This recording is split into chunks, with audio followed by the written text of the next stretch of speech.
Salve, minha família! Mais um vídeo aqui do canal Brown e Fogo, absolutamente tudo sobre Botafogo de Futebol e Regatas. Vamos pra cima, rapaziada. Vamos trocar uma ideia aqui sobre algumas questões, né? E também, evidentemente, focar em Botafogo e esporte, né? Falar aqui um pouco da relação, dos jogadores que podem atuar, um pouco sobre esse jogo que eu acho que vai ser encardido, né? Pobre, mas é o esporte, não ganha 4 meses exatamente. Daqui a pouco eu volto aqui.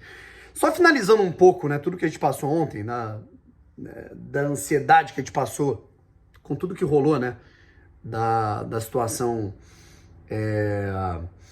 envolvendo, cara, né, o Textor, o Lyon, né, assim, por hora controlado, beleza? Obviamente que ainda teremos algumas situações que rolarão, né, com essa mudança, né, esse CNPJ novo, o fluxo de caixa, a questão dessa separação completa, digamos, esse divórcio aí dessa rede multiclubes com o Lyon, né? Acho que será questão de tempo para o Textor também vender a sua parte no Lyon. Acho que também será questão de tempo para o Textor ele arrumar até um novo parceiro comercial, beleza? Isso é uma parada pra gente falar mais pra frente. E aquilo, cara, né? O Textor ele é um cara que ele gosta de arriscar, né? Ele é um maluco do bem, mas um maluco. Eu tava trocando ideia, não tem problema nenhum falar isso, cara. Eu e Matheus Medeiros, né, no nosso grupo, a gente tava trocando ideia sobre... E eu dei a minha opinião, exatamente a opinião que eu dei aqui no vídeo. Eu falei no grupo, falei, cara, a questão não é... O problema não é ter comprado o Lyon. O problema foi a maneira que ele comprou o Lyon, certo? É inegável. Sem Lyon, né, sem esse plus de, caramba, você vai jogar aqui, qualquer coisa você vai pro Lyon, qualquer coisa você vai pra lá, aí o Botafogo não teria trazido o Almada, o Botafogo não teria trazido o Luiz Henrique, o Botafogo não teria montado aquele super time, né? Isso foi essa possibilidade do caixa único foi importante. E aí, meu irmão, não teria Libertadores, não teria Brasileiro. Esse plus, né, digamos assim, foi muito significativo para que o Botafogo conquistasse o que conquistou. A grande questão é que o John Textor fez empréstimos, o John Textor se envolveu com a Ares, e aí você não dá para controlar. O John Textor confiou em muita gente que não dá para confiar, certo? E aí o Matheus falando, né? Porra, cara, mas será que ele não viu isso? As regras na França, não é possível. Eu falei, Matheus, o negócio é o seguinte, cara, né? Ele vai rir quando ele ver esse vídeo aqui. A gente tá falando de um sujeito, primeiro que ele comprou o Botafogo, né? Ninguém compra o Botafogo, é normal, né? O Botafogo é uma loucura completa. Segundo, eu vou dar só um exemplo, né? Esse sujeito no ano passado, ele quebrou o braço andando de skate em Saquarema, numa pista, numa praça pública. Certo? Um bilionário, um acionista de um clube do Lyon, do Botafogo. O cara quebrou o braço andando de skate em Saquarema. E detalhe, o Botafogo não tava jogando em Saquarema com Boa Vista, com ninguém. Não tinha jogo do Botafogo. Ele foi pra Saquarema, sei lá por que caralhos, e foi andar de skate. Sabe? Então o cara é maluco. O John Textor, ele é um maluco do bem. O John Textor é aquele cara que ele investe, ele senta na mesa de pôquer. Ele vai colocar 1.000, ele ganha 10 mil. Ele vai colocar 10 mil, ele vai ganhar 100 mil. Ele vai olhar pra isso e falar, caramba, ganhei 100 mil. Não, ele não vai sair. Ele vai olhar e falar, caramba, 100 mil. Tá, vamos colocar de novo, all-in, né? Ele é um cara que ele gosta desses riscos, ele gosta, digamos assim, desses desafios, né? E aí nessa, cara, você tem que, obviamente, tomar muito cuidado onde você tá se metendo, certo? E é isso. Vambora, a vida que segue e vamos falar aqui um pouco até de mercado, tá? Muito se fala que o Inestrosa pode estar indo para o Fluminense, tá certo? O Inestrosa digamos que o Fluminense, nessa pressão de ter perdido Arias, está precisando de um ponta-direita e pode estar cometendo aí esse ato, né, de comprar o atleta por, sei lá, 8, 10 milhões de euros, não sei como é que vai ser, beleza?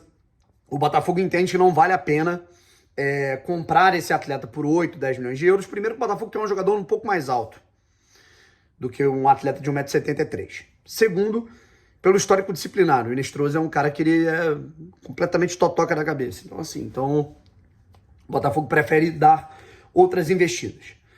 3 saídas do Botafogo, tá, gente? Que não são saídas, muito influentes. Serafim tá indo pro mundo árabe, em definitivo. Botafogo mantendo o percentual. Cauê tá indo pro Porto B em definitivo, o Botafogo mantendo o percentual do atleta e dependendo das metas, o Botafogo pode ganhar até 5 milhões de euros. Cauê é um jogador muito talentoso, né? Mas acho que a cabeça atrapalhou um pouco a passagem dele aqui pelo Botafogo. Poderia ter sido muito melhor, muito, né, mais produtivo, até para a carreira dele. E a situação do Juan Cruz. Juan Cruz, muito se falava que os Emirados Árabes estavam de olho nele, mas ele pode estar indo por empréstimo com opção de compra, com até obrigatoriedade de compra. O Botafogo pode rever esse dinheiro até rapidamente que investiu nele, mas ele vai para o Real Salt Lake, equipe que inclusive o Savarino jogava nos Estados Unidos na MLS. Tá certo? O Botafogo segue buscando ponta direita e agora a gente fala aqui, rapaziada, sobre o jogo. O Botafogo vai encarar a equipe do Sport e tem desfalques, beleza? O Botafogo, ele não vai ter Alan e nem Savarino. Os dois sentiram dores, né, musculares depois da partida contra o Vitória. Inclusive o Alan teve que ser substituído no decorrer do jogo pelo Gregory. E hoje não tem mais Gregory. O Gregory já está a caminho do Catar. É isso que eu falei no meu último vídeo, né?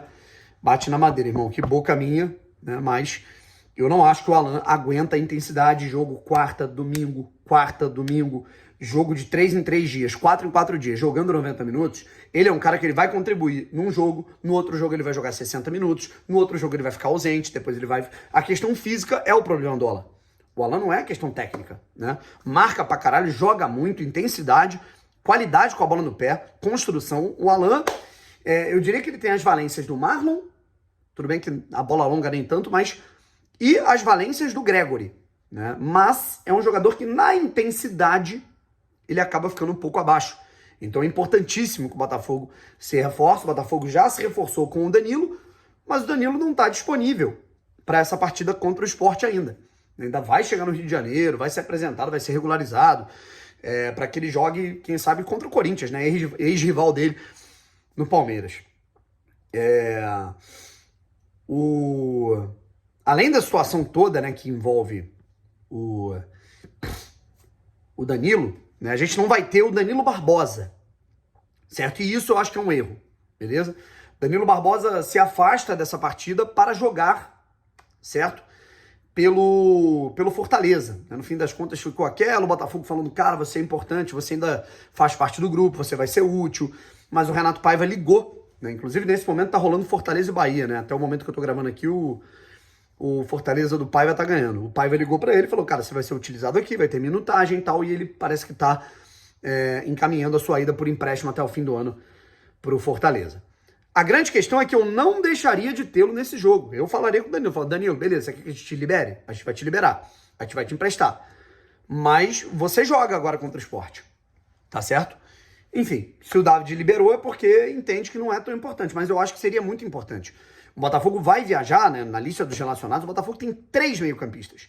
Marlon Freitas, o Huguinho, que é da base, que não é nem só volante, ele também joga de lateral direito, né? E o Newton, correto? A gente vai ter Marlon e Newton. Se alguém se machucar, meu amigo, vai ter que improvisar volante, né?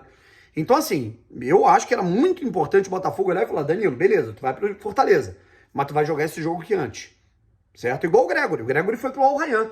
Era uma transferência até mais importante, era uma transferência internacional. Tu vai pro Al Rayyan, beleza, mas se a gente precisar de você, pelo menos no banco você tá. Eu acho que era importantíssimo isso, mas, enfim. Portanto, a gente vai ter agora essa partida contra o Sport que vai ser difícil, sim. Eu volto a repetir, rapaziada, como botafoguense e como o cara que analisa futebol, eu prefiro, juro por Deus, nesse momento, com o Botafogo com um time forte, competitivo, um time de qualidade, eu prefiro o Botafogo jogando com o Palmeiras, eu prefiro o Botafogo jogando com o Cruzeiro, eu prefiro o Botafogo jogando com o Flamengo, do que enfrentar a equipe que não vai querer jogar. Ou, meu irmão, tá em apuros, né? O Vitória na zona do rebaixamento, irmão, chegou, bateu, furou a bola, não quis jogar, se jogou no chão, fez cera, montou, estacionou o ônibus, 0-0. Certo? Foi um jogo extremamente estressante. O Sport não vence um jogo há 4 meses. A torcida dos caras invadiu, bateu nos jogadores. Pelo que eu soube, né, a diretoria do Sport está prometendo bicho para a vitória do clube, para o time quebrar esse jejum de vitórias, né, caso vençam o Botafogo. São 120 dias sem ganhar, o time não ganhou ainda, o Sport tem 3 pontos no Campeonato Brasileiro em 14 jogos, e esses 3 pontos provenientes de empate, tá certo?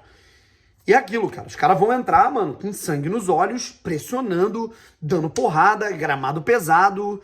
Então, assim, irmão, é aquele jogo que é encardido, irmão. Mas vambora, né? Tem que encarar. Com essa situação, né, das ausências, como é que eu projeto esse Botafogo em campo, tá? E aqui abaixo eu vou colocar a arbitragem, o time do Sport também que deve entrar em campo. A arbitragem, inclusive, meu Botafogo vai ter esse jogo apitado aí pelo Flávio Rodrigues de Souza. Enfim. John no gol, Vitinho, Caio, Barbosa, Telles, Newton, Marlon Freitas. E aí existem algumas possibilidades, tá? O que eu acho que vai acontecer? Joaquim Correa ganhando a sua oportunidade como titular, jogando centralizado. Montoro como esse falso ponta pela esquerda, jogando por dentro, né? O Arthur jogando na ponta direita, beleza? E o Arthur Cabral como centroavante. Uma outra possibilidade seria o Montoro jogar de meia central, que é uma coisa que eu gostaria de ver, certo? E o Cuiabano jogando como ponta esquerda. Uma outra situação que também tá me... assim, o Arthur ele é um jogador que, pelo aspecto físico e até pelo cacuete de jogo, ele não vai no fundo. Ele joga, ele vai conduzindo o jogo pra dentro, né? Porque ele é canhoto e porque ele é baixinho, né? No fundo, ele vai tomar porrada e vai perder a bola. Então, quem é que passa? O Vitinho. E aí ele é obrigado a fazer muitos cruzamentos, e o cruzamento não é uma boa valência do Vitinho. Certo? Então, essa mecânica, esse mecanismo ali do lado direito, daquele terço final, ele tem que... alguma coisa tem que acontecer ali, sabe? Para que a gente melhore. Mas, enfim, é isso. Um abraço, rapaziada. Tamo junto. Até a próxima. E fui.